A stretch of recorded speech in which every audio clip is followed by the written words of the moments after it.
भला हुआ मेरी माला टूट गई, मैं राम भजन से छूटी। भला हुआ मेरी माला टूट गई, मैं राम भजन से छूटी। मेरे सिर से टली बला, भला हुआ मेरी माला टूट गई, मैं राम भजन से छूटी। मैं राम भजन से छूटी। नमस्कार मेरे भाइयों, मालिक से मैं हमेशा यही अरदास करूंगा कि आपका विवेक इतना बढ़े, इतना बढ़े, इतना बढ़े कि ऐसी कोई चीज ना रहे जो आपकी समझ में ना आए। मेरे बिना भी, जब मैं ना भी रहूं तब भी ये विवेक हमेशा आपके साथ रहेगा और हर चीज में आपकी मदद करेगा, हर वाणी को समझने में आपका साथ देगा। इसलिए मैं केवल यही चाहता हूं कि आप सब मेरे भाइयों का विवेक इतना बढ़ जाए कि कोई भी जो आज के संत महात्मा जो आपने देखे हैं, जो केवल भ्रमित करके आप लोग का गलत यूज करते हैं, वो ये काम ना कर पाए। आपको कोई भ्रमित कर ही ना पाए वाणियों का नाम लेके। मैं ऐसा भेदी बना देना चाहता हूं आपको कि हर चीज आपके पास हो, हर चीज आपको पता हो। क्योंकि मार्केट में जब भी कुछ लेने जाया जाता है तो उस चीज के बारे में पूरी नॉलेज होनी चाहिए, ताकि आप धोखा ना खा जाओ। जैसे आप किसी छोटे बच्चे को मार्केट में आपने भेजा भिंडी लाने के लिए, तो वो दुकान पे जाके कहीं पे भी लेगा भिंडी, तो दुकानदार कभी नहीं कहेगा कि हमारी भिंडी जो है खराब है, हमारे पास जो सब्जी है वो भिंडी खराब है। नहीं, वो कहेगा ले जा, बढ़िया है, अच्छी है। लेकिन बच्चे के पास परख ना हो तो वो क्या करेगा? वो ज्यादा से ज्यादा क्या करेगा? वो देखेगा कि यहाँ पे छोटा साइज पड़ा है और इधर बड़ा साइज पड़ा है और बड़ा ही अच्छा होता है। बड़ी बड़ी भिंडी लेके आएगा, कराड़ी सी। क्योंकि हमारे दिमाग में आज तक यही बात डाली गई है कि जो ज्यादा है वो अच्छा है, कम को तो हम लोग सोचते ही नहीं कि हमें कुछ कम मिले। हर चीज में ज्यादा ज्यादा ज्यादा। कोई समोसा भी देगा हमें तो हम चुन लेंगे कि कौन सा वाला बड़ा पीस है। कोई रसगुल्ला खिलाएगा, 4 प्लेट 5 प्लेट होंगी तो बड़े वाला देखेंगे, बड़ा वाला कौन सा है। इसी तरह बिना परख के वो बड़ी बड़ी भिंडी जब घर लेके चला जाएगा तो उसकी मम्मी डांटेगी उसको कि भाई ये क्या लेके आ गया, ये तो खराब है, ये तो कटेगी भी नहीं। अरे भाई, भिंडी जब लाते हैं तो मीडियम साइज की या छोटे साइज की लेके आते हैं, तो ये भेद कौन बताएगा? अरे मां ने ही तो बताना था। अगर बिना भेद बताए, उसके बारे में बिना उसकी पहचान बताए अगर मार्केट में भेज दोगे बच्चे को तो वो लुट के ही आएगा ना। इसी तरह मैं केवल ये चाहता हूं कि आपको हर चीज का भेद पता होना चाहिए। क्योंकि संत मत की मार्केट भी बहुत बहुत ज्यादा टिपिकल है भाई। इतना आसान मत समझ लेना इसको कि जैसे कहते हैं अरे कहीं भी जुड़ जाओ, अरे कोई भी नाम ले लो, अरे कोई भी गुरु धारण कर लो, होना चाहिए बस गुरु। अरे नहीं भाई, केवल और केवल सतगुरु होना चाहिए, और जिसके पास सतनाम हो वो गुरु धारण करो। सतगुरु सोई सतनाम बतावे, और बाकी गुरु कोई काम ना आवे। और जो लोग ये सोच के बैठे हैं कि सतनाम कोई मंत्र है, ओम सोहम मंत्र को सतनाम बना के बैठे हैं, वो अभी बहुत बड़े भ्रम में है।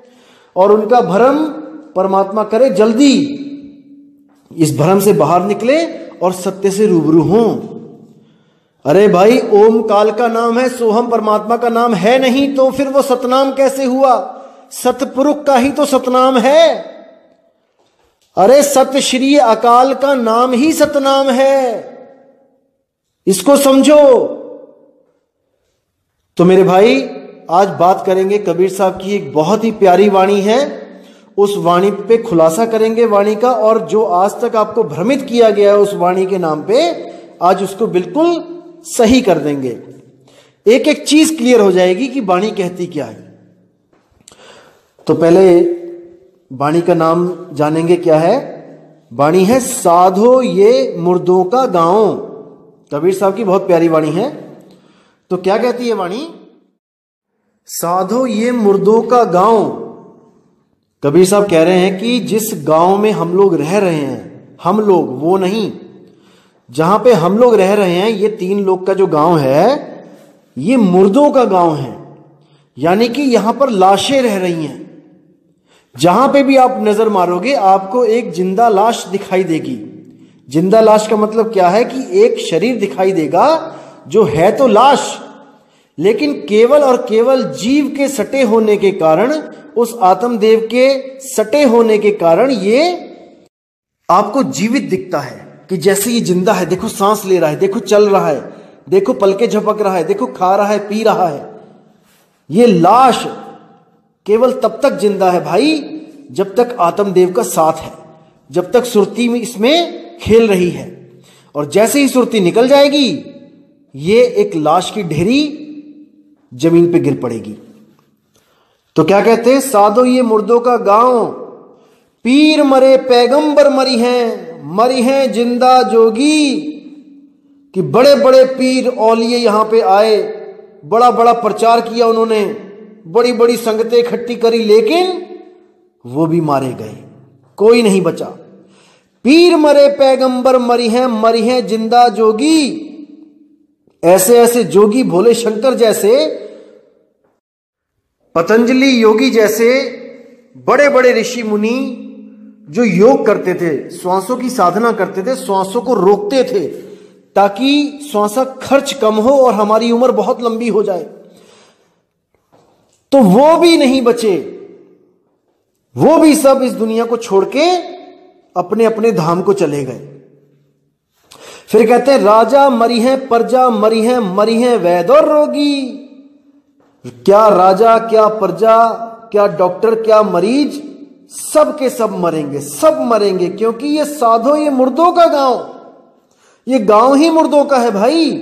यहां पर अगर कोई सोचता है कि मैं जीवित हूं या मैं जीवित रहूंगा, तो ये एक भ्रम है भाई, सपना है, बहुत जल्दी टूटने वाला है।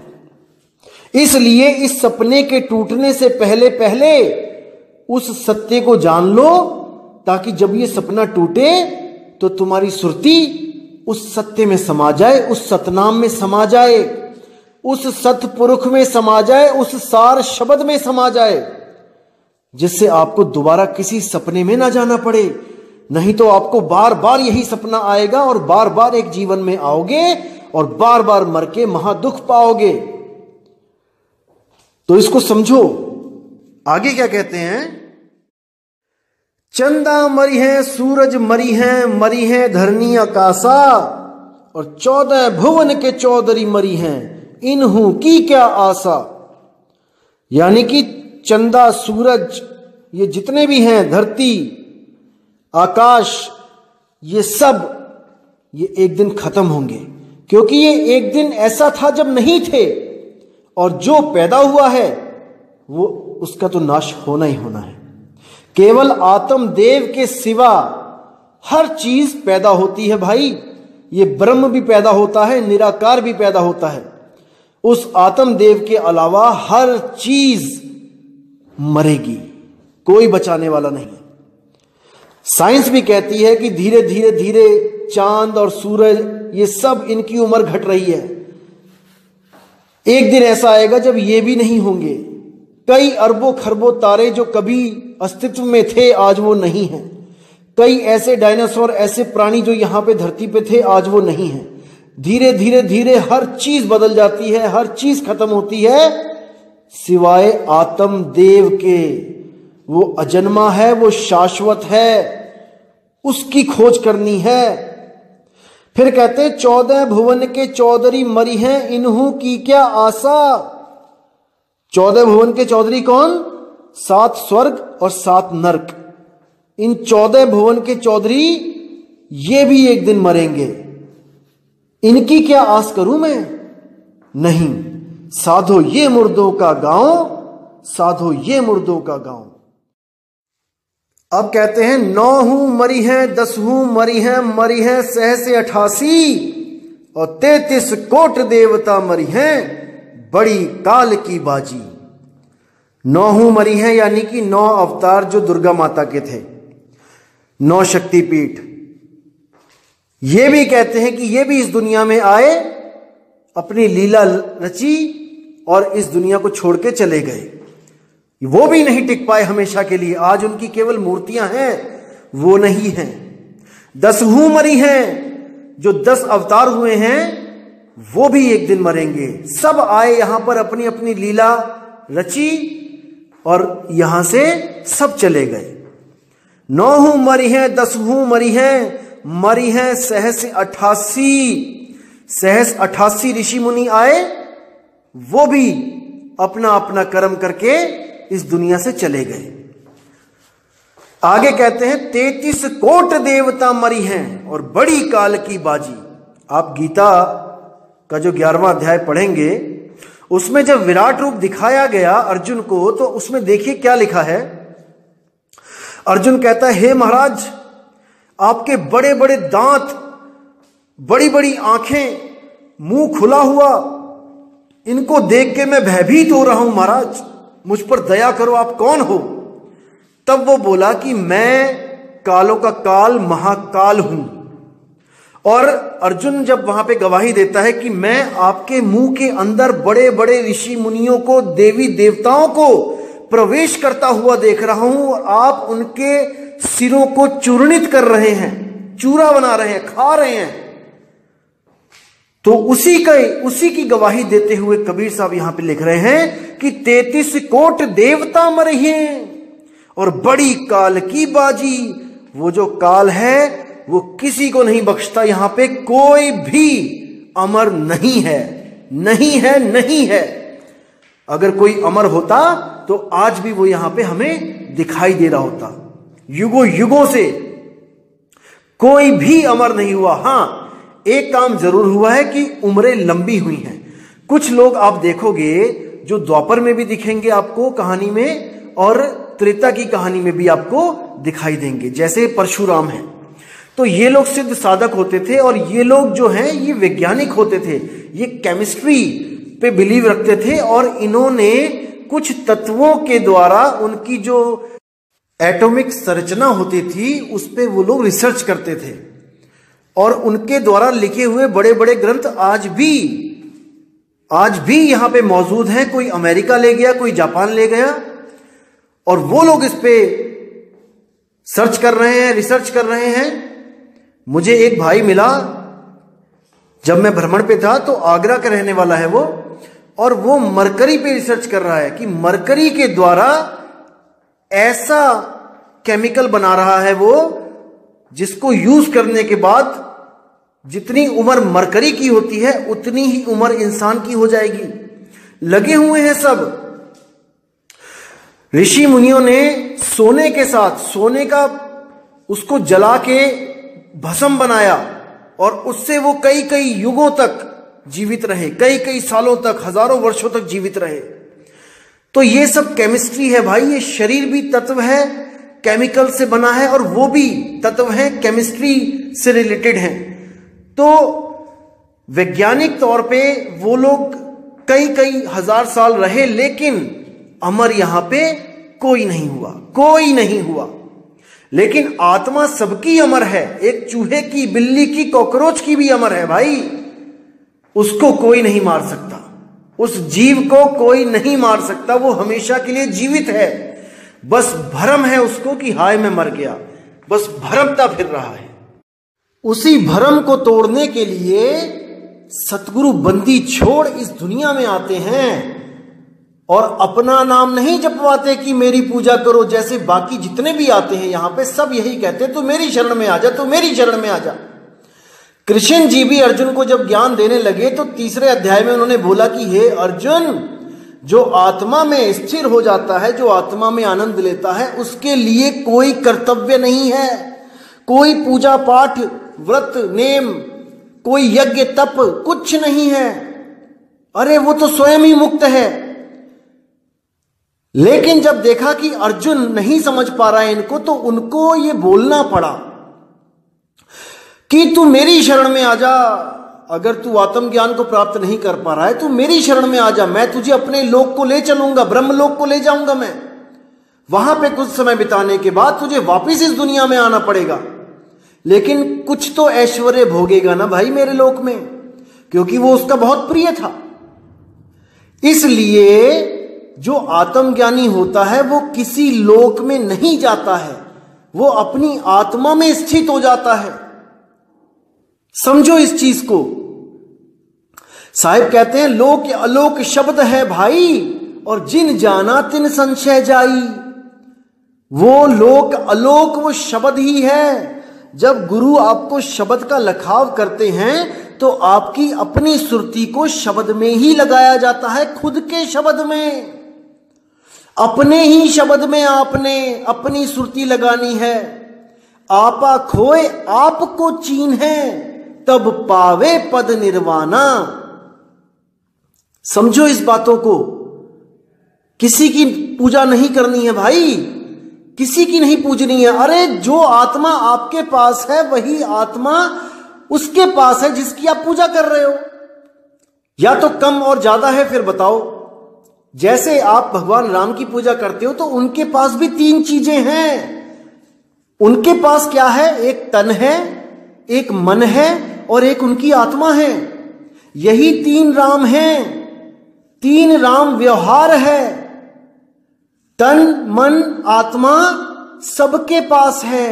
क्या राम जी, क्या हनुमान जी, क्या शंकर जी, सबके पास ये तीन चीजें हैं। तन सबके पास है, मन सबके पास है, आत्मा सबके पास है। और आपके पास भी तो ये चीजें हैं भाई। आपके पास भी आपका तन है, आपके पास आपका मन है, आपके पास आपकी आत्मा है। क्या कमी और क्या ज्यादा है? बस कुछ रिद्धियों सिद्धियों की कमी है, रिद्धियां सिद्धियां ऊपर नीचे हैं। लेकिन भाई वो उनके समय में उनके पास थी, वो जा चुके हैं। अब अगर आपको रिद्धियां सिद्धियां चाहिए तो आप भी वो काम करो जो उन्होंने किया, भक्तियां करी उन्होंने, मंत्रों को सिद्ध किया, आप भी करो, आप भी सिद्ध हो जाओगे। लेकिन रिद्धि सिद्धि से मुक्ति थोड़ी नहीं मिलेगी भाई। मुक्ति मिलेगी आत्मज्ञान से, अपनी आत्मा के ज्ञान से। इस बात को दिमाग में डाल लो कि आत्मा सबकी अमर है। मैं डिस्क्रिप्शन में लिंक दूंगा गीता का, उसमें आप देख सकते हैं कि कैसे अर्जुन का भ्रम तोड़ने के लिए भीष्म पितामह को उस युद्ध से पहले ही मार दिया गया। उसको दिखाया गया मार के, काट के, कि देख अर्जुन, आत्मा को कोई नहीं काट सकता, केवल शरीर कट रहा है। शरीर क्या है? कपड़े। आत्मा के कपड़े, जीव आत्मा के कपड़े शरीर है। तो शरीरों को तो मारा जा सकता है, लेकिन आत्मा को नहीं मारा जा सकता है। जैसे हम लोग आज तक कहानी सुनते आए हैं कि राम ने रावण को मारा, कृष्ण ने कंस को मारा। अरे भाई, रावण को कौन मार सकता है? रावण को कोई मार ही नहीं सकता। केवल रावण के कपड़े, जो उसका शरीर है, उसको मारा जा सकता है। रावण को थोड़ी नहीं मारा जा सकता। रावण की आत्मा भी अमर है, जैसे हमारी अमर है, जैसे कृष्ण जी की अमर है, जैसे शंकर जी की अमर है, जैसे हनुमान जी की अमर है। राम ने केवल उस आत्मदेव के कपड़ों में तीर मारे, उसके कपड़े फाड़े केवल। समझो इस बात को। और राम ने उसके कपड़े फाड़े और राम जी की जय जयकार हुई। बिल्कुल उसी तरह अगर आज हमारे फौजी भाई आतंकवादियों के कपड़े फाड़ के लेके आके दिखाएं सरकार को कि देखो हम भी आतंकवादियों को मार के आए हैं, ये है उनकी ये लाशें, तो उनको मेडल नहीं मिलेगा भाई, क्योंकि वो तो कपड़े हैं। आतंकवादी कहां है? उसको कौन मारा? आतंकवादी को तो मारा नहीं और कपड़े लाके मेडल मांगते हो, नहीं मिलेगा। इसी तरह राम जी ने केवल उस आत्मदेव जो रावण की आत्मा थी उसके कपड़े फाड़े हैं तीर मार मार के। उस आत्मा को कोई नहीं मार सकता, इसको समझ जाओ अच्छी तरह। वही आत्मा एक शरीर छोड़ के दूसरा शरीर धारण कर लेती है। वही रावण का शरीर छोड़ के आत्मा दोबारा कंस के शरीर में चली गई।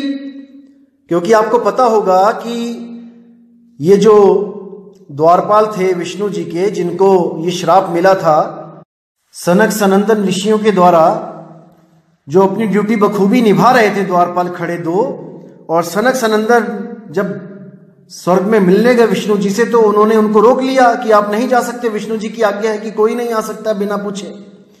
तो उन्होंने वहीं पे खड़े खड़े श्राप दे दिया कि जाओ आप लोग मृत्यु लोक में जन्म लो।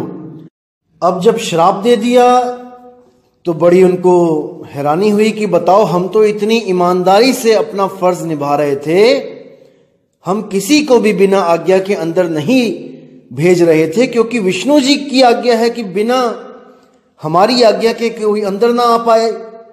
तो अगर हम इनको ना रोकते तो विष्णु जी हमें नाराज होते, हमारे विष्णु जी, और हमने इनको रोका, अपना फर्ज निभाया, तो अब ये हमें श्राप दे रहे हैं। देखो कितनी बड़ी दुविधा है। स्वर्ग में भी कहां चैन है। आप सोच रहे हो कि स्वर्ग चला जाऊं, अरे स्वर्ग में आपको द्वारपाल बना दिया जाए और बिना किसी कसूर के अपनी ड्यूटी सही से निभाने के विपरीत उसके फल रूप में आपको श्राप मिल जाए, तो क्या करना है ऐसे स्वर्ग का। हमने क्या करेंगे ऐसे स्वर्ग का भाई, जहां खड़े खड़े ही हमें धक्का दे दिया जाए कि जाओ जमीन पे जाओ और वहां पे राक्षस बन जाओ। बताओ, सोचिए। अब जब श्राप मिल गया तो विष्णु जी को बुलाया उन्होंने कि महाराज जी बचाओ हमें, इन्होंने श्राप दे दिया हमें। तो विष्णु जी भी श्राप काट नहीं रहे हैं, उनको ऑप्शंस दे रहे हैं कि भाई दो ऑप्शन देता हूं, या तो 14 जन्म मेरे परम भगत बनके इस संसार में जन्म लो और समय बिताओ, या फिर जल्दी वापस आना है तो केवल 3 जन्म राक्षस बनके, मेरे कट्टर दुश्मन बनके उन जन्म को बिताओ और मेरे पास वापस आओ। अब वो दोनों सोच में पड़ गए कि 14 जन्म आपसे दूर रहना पड़ेगा, ये बहुत ज्यादा है, चलो 3 जन्म राक्षस बन जाते हैं। देखो कुछ ऐसा कोई काम नहीं किया उन्होंने कि उनको राक्षस बनाया जाए। उन्हीं दोनों को बेचारों को जो स्वर्ग में पहरा दे रहे थे, आज हम रोज हर साल जलाते हैं उसको रावण बोल के। देखो, और क्या पाप किया उन्होंने जो वहां से राक्षस बना के भेज दिया गया। कोई विचार नहीं कर रहा है, सब लगे हुए हैं बस एक दूसरे के पीछे। जो हमारे पुरख करते आए, हमारे दादा परदादा करते आए, वही हम करते आ रहे हैं। अरे उनका कसूर तो बता दो, ड्यूटी निभाना क्या कसूर है। आप ही अगर किसी अपनी आप कंपनी या अपने घर में अगर पहरेदार रखते हो और वो किसी भी ऐरे गैरे को अंदर भेज देता है बिना पूछे, तो आप नाराज होगे कि नहीं होगे। जब आप एक इंसान होके नाराज होगे तो वो तो भगवान विष्णु है भाई, उसकी सिक्योरिटी देखो कितनी होगी टाइट। यहां पे एक छोटा सा मंत्री होता है, उसकी सिक्योरिटी इतनी टाइट होती है कि बिना आई कार्ड के, बिना पास के अंदर नहीं जा सकता कोई। तो वो तो भगवान विष्णु का घर है भाई। वहां पे अगर सनक सनंदन को रोक लिया तो क्या गुनाह कर दिया। लेकिन नहीं, श्राप देना है और भेज दिए यहां पे मृत्यु लोक में राक्षस बना के। आज तक जला रहे हैं उन बेचारों को। क्या मिल गया उनको स्वर्ग में जाके। तो भाई इसीलिए कहते हैं, कबीर साहब इसीलिए बोलते हैं कि स्वर्ग नरक ये दोनों बेड़ी, और एक लोहे एक कंचन केरी, पुण्य करोगे स्वर्ग में चले जाओगे, पाप करोगे नरक में चले जाओगे। दोनों जगह धक्के हैं, कहीं भी चैन नहीं मिलने वाला। केवल और केवल चैन कहां है, अपनी आत्मा में स्थित हो जाओ। अगर अपनी आत्मा में स्थित हो गए फिर किसी में इतनी ताकत नहीं जो आपको भटका सके, आपको दोबारा गर्भ में डाल सके। नहीं डाल सकता, नहीं डाल सकता कोई भी। तो अगर आपको कोई मारता भी है तो आपके केवल वो कपड़ों को फाड़ सकता है, कपड़ों को काट सकता है, आपको नहीं काट सकता। जैसे यही दो द्वारपाल जब दो भाई बन के आए, हिरण्याकश्यप और हिरण्याक्ष, तो वराह अवतार लेके विष्णु जी ने क्या किया, इनके कपड़े फाड़े। कपड़े यानी शरीर, शरीरों को फाड़ दिया, खत्म कर दिए शरीर। आत्मा को नहीं मार पाए, क्योंकि आत्मा को मारने की ताकत किसी में नहीं है, किसी में नहीं है। तो जब इनके कपड़े फाड़े तो कपड़े तो गिर गए जमीन पे। अब वही दोनों आत्माएं अलग शरीर धारण करके, वही जीवात्माएं दूसरे शरीर में प्रवेश कर गईं। अब वही कौन बने, रावण और कुंभकर्ण। और तब राम जी फिर आए, विष्णु जी अवतार लेके आए राम का, और अपने ही द्वारपालों को, अपने ही उन वर्कर्स को दोबारा मारा, फिर उनके कपड़े फाड़े और उनकी आत्मा फिर किसी और शरीर में प्रवेश कर गई। वो कौन सा शरीर आगे, कंस और शिशुपाल का। युग चेंज हुआ, वही आगे कंस और शिशुपाल बन के आ गए, और फिर कृष्ण अवतार लेके उन्होंने फिर उनके कपड़े फाड़ दिए। अब वो दोनों आत्माएं वापस अपने स्वर्ग में पहुंच गईं। अभी कोई गारंटी नहीं है कि वो वहां पे कितने वर्ष रहेंगी, कितने युग रहेंगी। उनको दोबारा भेज दिया जाएगा रावण बना के। क्या कर लेंगे वो, गुलाम हो गए हैं, गुलाम। दोस्तों, गुलाम नहीं है हम सोहम सत्य कबीर हैं। समझो इस चीज को, हम सोहम हैं। लेकिन इस मन ने, इस ब्रह्म ने हमें भ्रमित करके गुलाम बना रखा है, गुलाम बना रखा है। अगर अभी नहीं जागोगे तो कभी नहीं जागोगे मेरे भाई। इसीलिए साहिब कहते हैं कि अपने आप को जान ले कि तू कौन है, और जब तूने अपने आप को जान लिया तो तुझे भ्रमित करने वाला कोई पैदा नहीं हो सकता, नहीं हो सकता।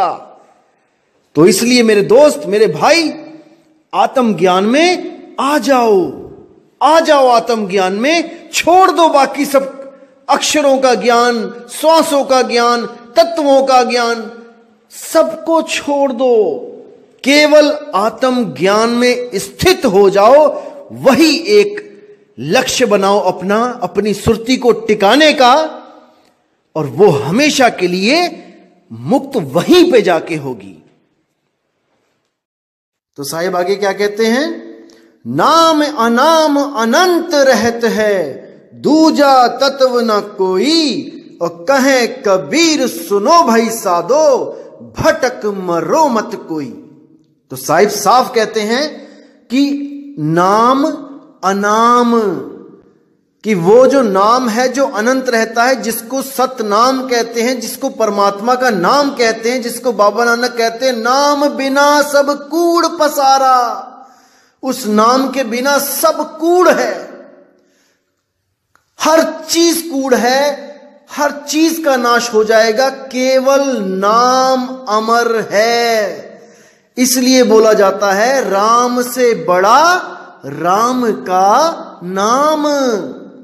राम चले गए लेकिन राम का नाम हमेशा हमेशा रहेगा। इस वाले राम का नाम मत समझ लेना जो ये 52 अक्षर वाला है, ये नहीं वो राम का नाम। ये तो तब खत्म हो जाएगा जब पढ़े लिखे इस दुनिया से चले जाएंगे। अनपढ़ होंगे तो वो तो राम भी नहीं जानते कि राम कैसे लिखा जाता है। ये जो नाम है ये पढ़े लिखों का मतलब का नाम है। ये जो पढ़ गया वो राम राम कर रहा है। जिसने पढ़ लिया किताबों में से राम, उसने निकाल के जपना शुरू कर दिया। जो पढ़ ही नहीं सकता, उसके सामने पूरी रामायण रख दो, उसको बोलो कि राम का नाम ढूंढ के दिखाए कि कहां पे लिखा है, नहीं ढूंढ पाएगा वो। तो भाई ये वो राम का नाम नहीं है जिसके लिए साहिब कहते हैं कि नाम अनाम अखंड रहत है। वो नाम क्या है? वो आत्म तत्व है, वो आत्म तत्व है। तो साहिब कहते हैं नाम अनाम अनंत रहत है, दूजा तत्व न कोई। उस आत्म तत्व के अलावा जितने भी तत्व हैं वो सब खत्म हो जाएंगे, क्योंकि उन्हीं तत्वों से तो शरीर बने हैं मेरे भाई। राम जी का शरीर, हनुमान जी का शरीर, कृष्ण जी का शरीर, मेरा शरीर, तेरा शरीर, सबका शरीर उस 5 तत्व से बने हैं और वो अविनाशी नहीं है। इसको समझना है, वो अविनाशी नहीं है, इसलिए वो पूजा योग्य नहीं है। अविनाशी है आत्मा। आत्म राम की पूजा करो। जब तक ना पूजोगे आत्म, तब तक ना पूजो परमात्म।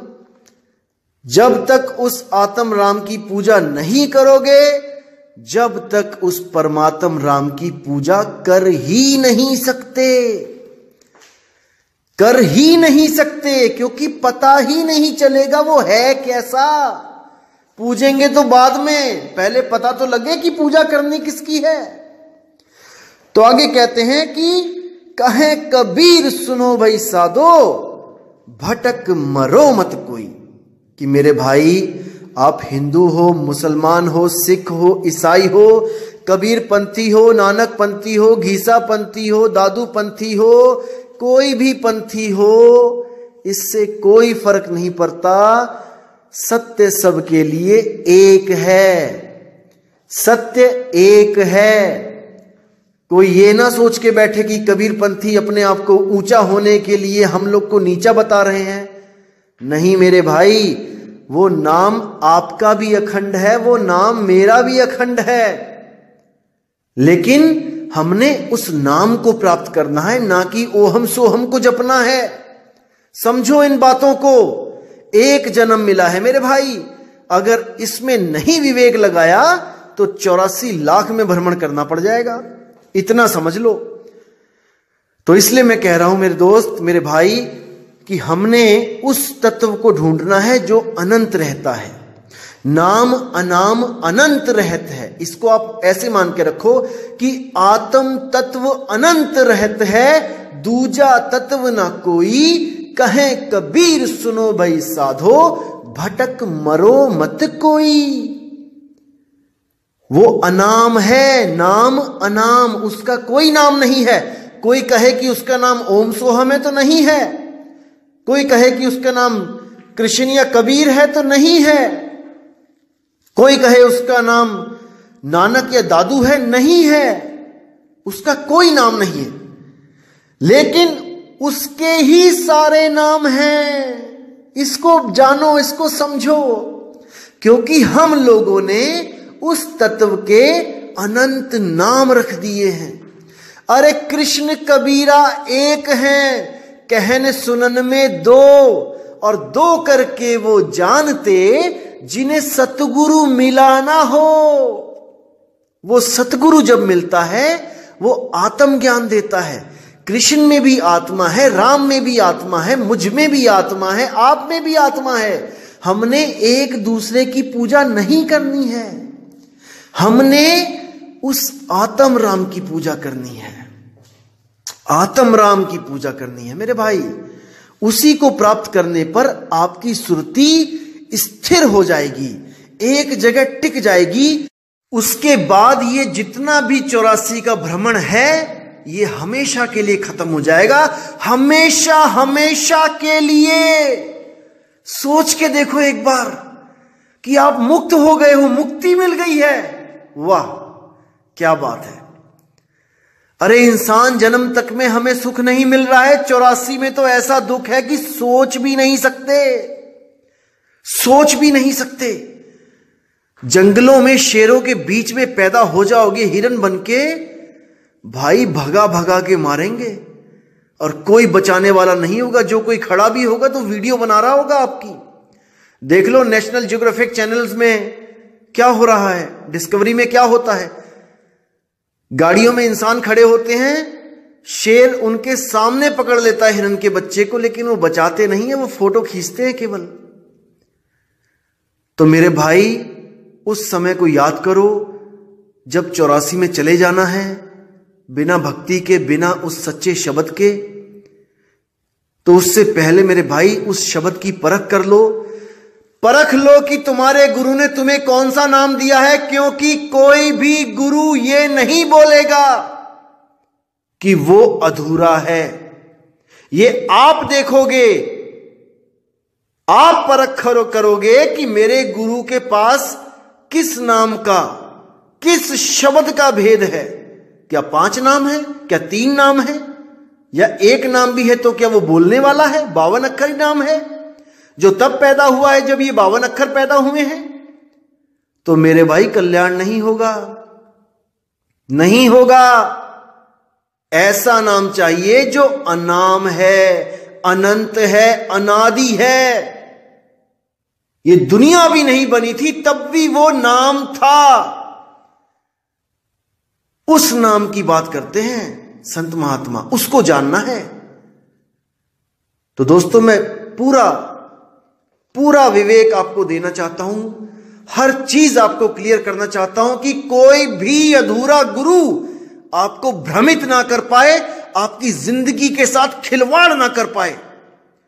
ये खुद तो घूमते हैं हवाई जहाजों में आपके पैसों से और आपको फेंकते हैं 84 में, क्योंकि मरने के बाद आप इनका कुछ नहीं बिगाड़ पाओगे।